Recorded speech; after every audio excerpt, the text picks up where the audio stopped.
संकट के बीच बालेन शाह ने लिया सबसे बड़े बैन का फैसला। दुनिया चौंकी, नेपाल के फैसले से भारत भी हैरान।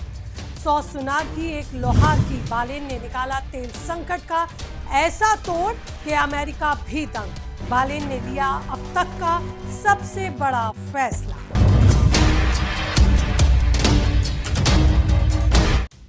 नमस्कार, आपके साथ मैं हूं ज्योति विनय कपूर। तो दोस्तों, नेपाल के प्रधानमंत्री बालेन शाह ने ऐसा गजब काम कर दिया जिसकी चर्चा अब सिर्फ नेपाल में ही नहीं बल्कि दुनिया के कई देशों में हो रही है।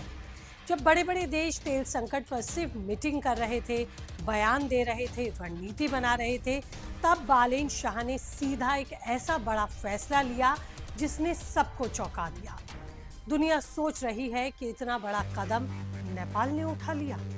भारत भी इस फैसले को देखकर हैरान है, लेकिन इस फैसले से नेपाल को कितना फायदा, कितना नुकसान होगा और आम लोगों की जिंदगी पर इसका क्या असर पड़ेगा, ये फैसला उन आम लोगों की जिंदगी के लिए कितना जरूरी है, ये सब कुछ बताऊंगी इस रिपोर्ट में। तो अंत तक बने रहिएगा इस पूरे कैलकुलेशन को समझने के लिए। और ये रिपोर्ट, ये एनालिसिस आपको अच्छा लगे तो चैनल को सब्सक्राइब करना आप भूलेंगे नहीं। तो चलिए, सबसे पहले तो आपको यही बता देती हूं कि बालेन शाह ने आखिरकार क्या बड़ा फैसला तेल संकट को देखते हुए लिया।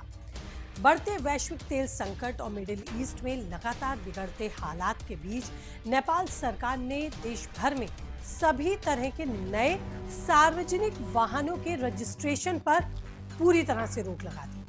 अब नेपाल में कोई भी नया पब्लिक ट्रांसपोर्ट वाहन आसानी से रजिस्टर नहीं हो पाएगा। सबसे हैरानी की बात तो ये है कि इस बैन में सिर्फ पेट्रोल और डीजल वाले वाहन ही नहीं बल्कि इलेक्ट्रिक व्हीकल्स भी शामिल हैं, जो कि पब्लिक होंगे। दरअसल नेपाल लंबे समय से तेल पर निर्भर है। पेट्रोल डीजल का बड़ा हिस्सा बाहर से आता है। अब मिडिल ईस्ट में तनाव बढ़ने की वजह से तेल सप्लाई पर जो संकट गहराया, वो डर नेपाल को भी सताने लगा। अगर हालात और बिगड़े तो देश के लिए एक बड़ी समस्या और संकट खड़ा हो सकता है, इसमें कोई दो राय नहीं। इसीलिए बालेन शाह ने पहले से ही ये बड़ा कदम उठाने का फैसला लिया। नेपाल के परिवहन विभाग ने 7 प्रांतों के स्थानीय निकायों को ये आदेश जारी कर दिया है।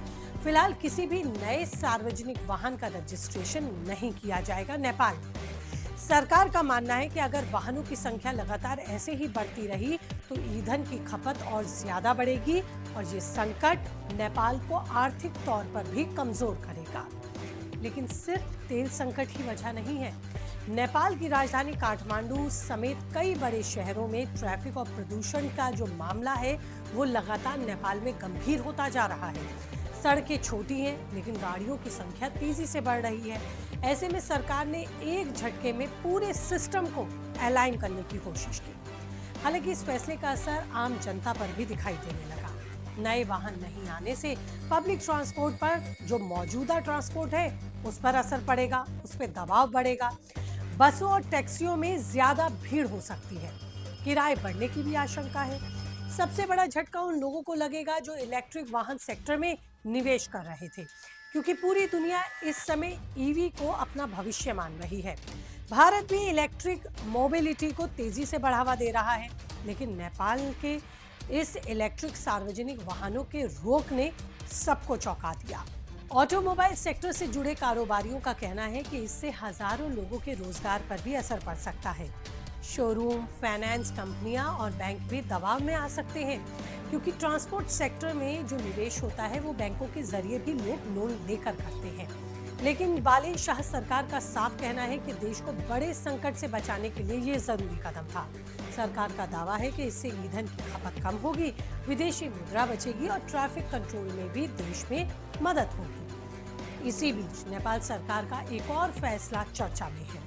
भारत से नेपाल ले जाने वाले 100 नेपाली रुपए से ज्यादा कीमत के घरेलू सामान पर भी कस्टम ड्यूटी नियम लागू कर दिया, जिसका खासा असर बॉर्डर एरिया में दिखा।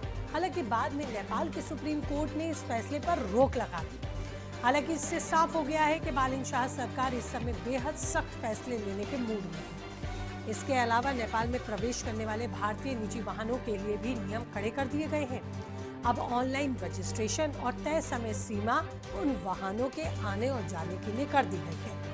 नियम तोड़ने वाली गाड़ियों पर सख्त कार्रवाई की चेतावनी भी जारी कर दी गई। यानी साफ है, नेपाल अब तेल संकट और आर्थिक दबाव को हल्के में नहीं ले रहा, बल्कि बालेन शाह सरकार बड़े और मजबूत फैसले लेकर दुनिया को अपनी मजबूती का संदेश भी दे रही है। कुछ लोग इसे मास्टर स्ट्रोक बता रहे हैं तो कुछ लोग इसे जनता पर बोझ। लेकिन इतना तो जरूर है कि अब जब पूरी दुनिया तेल के संकट से परेशान है, उस समय नेपाल ने भी एक ऐसे सिस्टम पर ब्रेक लगाया जिसने सबको चौंकाया और नेपाल के सिस्टम को डिरेल करने से भी बचाया। अब आने वाले दिनों में ये बेहद दिलचस्प होगा देखना कि बालेन शाह और क्या क्या बड़े फैसले नेपाल की बेहतरी के लिए और नेपाल की जनता की मुश्किलों को कम करने के लिए लेते हैं, या वो फैसले मुश्किलें जनता की बढ़ा रहे हैं। आपकी इस पर क्या राय है, आप क्या मानते हैं, कीजिए कमेंट, रहेगा मुझे इंतजार। इसी के साथ इस रिपोर्ट में इतना ही। नमस्ते।